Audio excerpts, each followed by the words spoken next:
So yung inyong pong problema, stress, anxiety, sama-sama natin sa iwisip, ibinuhos mo sa pamagitan ng pananakit sa kapwa.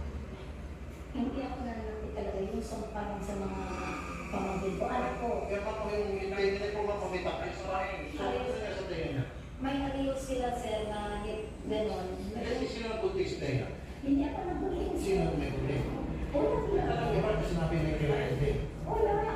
Wala sir. Yung O yan, tusok. hindi ako nabuling. Tapos sa likod, may mga tusok-tusok din. Hindi Sino sir. yung may gawa nun?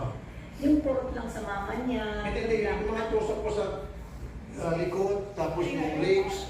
Pati nga paa, natanggal ko yung buko kasi pinalo nakitak eh. Natanggal yung buko dahil pinalo nakitak eh. Ma'am, sorry ma'am, ulit ka. Alam mo ma'am, demonyo ka.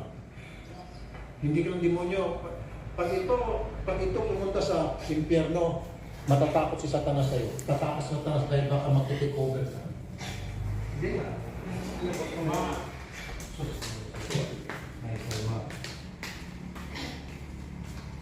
Ikaw siguro mag-take over sa kaharian sa Satanas.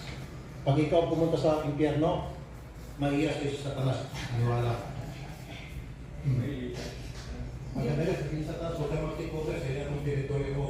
Hindi ko na kahit tatalunin mo ako sa suot at timon. Maganda. Ngayon po, hindi ka ba na iba, di ka psychiatric, test kita, tapos pag nalaman ka lang siya sa ulo, ulo kita, tapos pag nalaman ka sa taas namin, ikaw ang ulo, susan mo